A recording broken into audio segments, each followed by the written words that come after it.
Pune Porsche case 18 मई 2024 देर रात 3 बजे पुणे का कल्याणी नगर। अनीश और अश्विनी, दो सॉफ्टवेयर इंजीनियर्स, कई दिनों बाद अपने दोस्तों के साथ डिनर करके घर वापस जा रहे थे। बाइक पर बैठे अनीश और अश्विनी बस अपने घर पहुंचने ही वाले थे, लेकिन कुछ ही पलों में कुछ ऐसा हुआ जिसने पूरे पुणे शहर और इंडिया को हिलाकर रख दिया। अश्विनी पीछे बैठी थी, इसलिए मोड़ आते ही अनीश ने अपनी बाइक की स्पीड धीरे कर ली और उसने जैसे ही टर्न लिया, एक बुलेट की तरह 200 माइल से भी ज्यादा की स्पीड से एक गाड़ी उनकी तरफ आई और उस गाड़ी ने उनकी बाइक को एक जोर की टक्कर मारी। वो टक्कर इतनी खतरनाक थी कि अश्विनी, जो बाइक के पीछे बैठी थी, बाइक से 20 फीट आगे जाकर गिरी और अनीश और अश्विनी दोनों ही अनकॉन्शियस सड़क पर गिर गए। वहां मौजूद बाकी लोगों ने तुरंत पुलिस और एम्बुलेंस को कॉल करके उस चमचमाती गाड़ी को घेर लिया। वो गाड़ी कोई आम गाड़ी नहीं, बल्कि दुनिया की सबसे महंगी गाड़ियों में से एक पोर्श थी। उस गाड़ी में से एक 17 साल का लड़का वेदांत निकला। जैसे ही वहां मौजूद लोगों को रियलाइज हुआ कि वेदांत ड्रंक था, उन सब ने उसे मिलकर मारना शुरू कर दिया। लेकिन कुछ ही मिनट्स में पुलिस वहां आ गई और आकर वेदांत को अरेस्ट करके ले गई।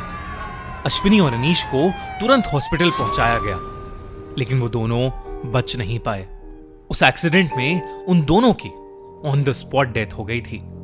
थोड़े ही घंटों में इस एक्सीडेंट की सीसीटीवी क्लिप्स हर जगह वायरल होने लगी। सबको समझ आ गया था कि इसमें साफ साफ उस 17 साल के लड़के वेदांत की गलती है। अनीश और अश्विनी के परिवार को उम्मीद थी कि उन्हें इंसाफ मिलेगा, पर अगले कुछ दिनों में जो हुआ उसने हमारे देश की पुलिस और उसमें डीप रूटेड करप्शन का घिनौना और शर्मनाक सच हमारे सामने लाकर खड़ा कर दिया।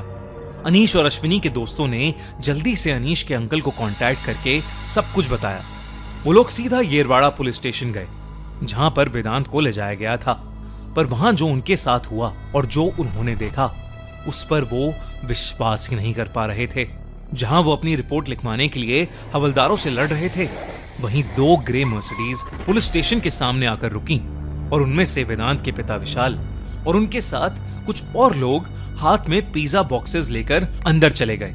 वहीं मौजूद एक क्राइम रिपोर्टर ने छुपकर खिड़की से पुलिस स्टेशन के अंदर देखा तो वहां पर वेदांत अग्रवाल एसीपी की चेयर पर बैठा था और उसके पापा उसे अपने हाथ से पिज्जा खिला रहे थे। वहां मौजूद अनीश के अंकल और क्राइम रिपोर्टर्स इस बात का प्रोटेस्ट भी करने लगे, लेकिन किसी ने उनकी कोई बात ही नहीं सुनी। वहीं दूसरी ओर उस एक्सीडेंट की डिटेल्स के बजाय अनीश के अंकल को बिना किसी रीजन के अनीश और अश्विनी के रिश्ते पर सवाल उठाकर पुलिस उन्हीं को हैरेस और परेशान करने लगी। इसी बीच रात के 3 बजे उस एरिया के एमएलए सुनील टेंगरे भी पुलिस स्टेशन में आए और 3 घंटे वहां बैठकर पुलिस स्टेशन से निकले। पुलिस जानबूझकर सारी प्रोसेस डिले कर रही थी। जहां ऐसे केसेस में एक्सीडेंट के इमीडिएटली बाद अल्कोहल ट्रेसेस के लिए ब्लड टेस्ट करवाए जाते हैं, वहीं ये सारे टेस्ट 8 घंटे बाद सुबह 11 बजे हुए।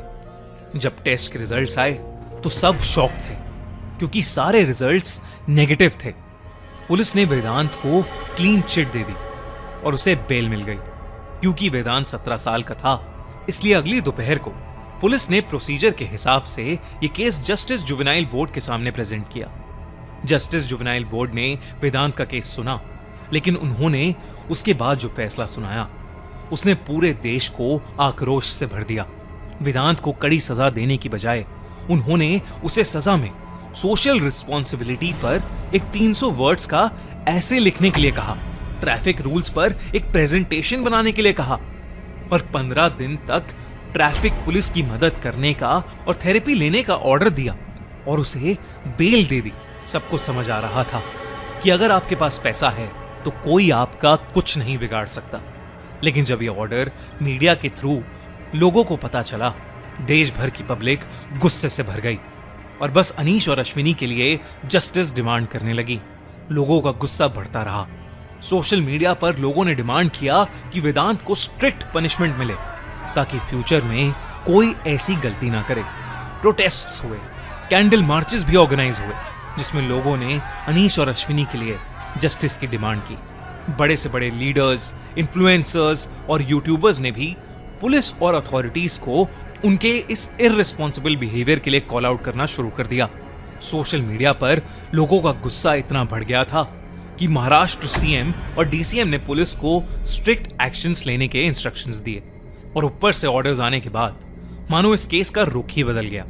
सबसे पहले जुवेनाइल जस्टिस बोर्ड ने वेदांत की बेल कैंसिल की और उसे जुवेनाइल ऑब्जर्वेशन होम भेज दिया।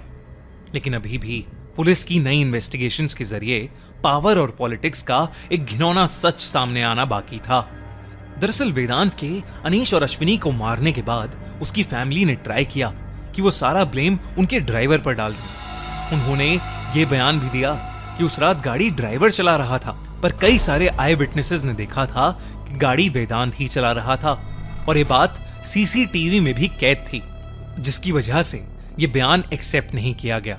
और तो और कुछ ही दिन बाद उनका ड्राइवर भागते हुए पुलिस के पास आया और उसने बताया कि जब उसने वेदांत का सारा गुनाह अपने सर पर लेने से मना कर दिया, तब वेदांत की दादाजी और पिता ने उसे किडनैप करके उसे एक कमरे में बंद कर दिया ताकि वो उससे फोर्सफुली ये क्राइम कमिट करवा सके। ड्राइवर ने यह भी एडमिट किया कि उस रात उसने वेदांत को ड्रंक हालत में गाड़ी चलाने से मना भी किया था, पर वेदांत ने उसकी एक नहीं सुनी। जब उसने वेदांत के पापा को फोन करके ये बताने की कोशिश की तो उन्होंने उल्टा ड्राइवर को ही डांट दिया। उन्होंने कहा कि वेदांत उनका बच्चा है, वो जो चाहे वो कर सकता है। लेकिन ये तो बस पावर के ऐसे गंदे खेल की एक छोटी सी झलक थी। जब पुलिस की एक नई इन्वेस्टिगेशन टीम ने सासुन हॉस्पिटल से वेदांत के ब्लड टेस्ट करने वाली प्रोसेस को इन्वेस्टिगेट किया तो वो शॉक्ड हो गए। उन्हें पता चला कि वेदांत के पिता के कहने पर 3 लाख रुपए की लालच में ऑन ड्यूटी डॉक्टर्स ने वेदांत के सैंपल उसकी मदर के सैंपल से बदल दिए और वेदांत के सैंपल्स को एक पीएन के जरिए डस्टबिन में फेंकवा दिया गया। साथ ही साथ वेदांत उस रात जिन क्लब्स में गया था उनकी सीसीटीवी फुटेजेस भी निकाली गईं, जहां वेदांत कुछ ही घंटों में अपने दोस्तों के साथ काफी क्वांटिटी में शराब पीता हुआ दिख रहा था। पुलिस ने तुरंत एक्शन लिया और वेदांत की मॉम, डैड और दादा को भी अरेस्ट कर लिया गया, जो एक बहुत बड़ी real estate company Brahma realty के ओनर थे। वहीं वेदांत को एक ऑब्जर्वेशन होम में रखा गया ताकि वो कंट्री से एस्केप ना कर पाए। लेकिन अभी कुछ ही दिन पहले बॉम्बे हाई कोर्ट ने वेदांत को ऑब्जर्वेशन होम में रखने को इल्लीगल करार दे दिया है और इसी के चलते अब वेदांत फ्रीली बाहर घूम रहा है। उसका परिवार पुलिस कस्टडी में है, लेकिन वेदांत अभी भी आजाद है। 2 लोगों की जान लेने वाला एक बेपरवाह 17 साल का लड़का बिल्कुल आजाद घूम रहा है।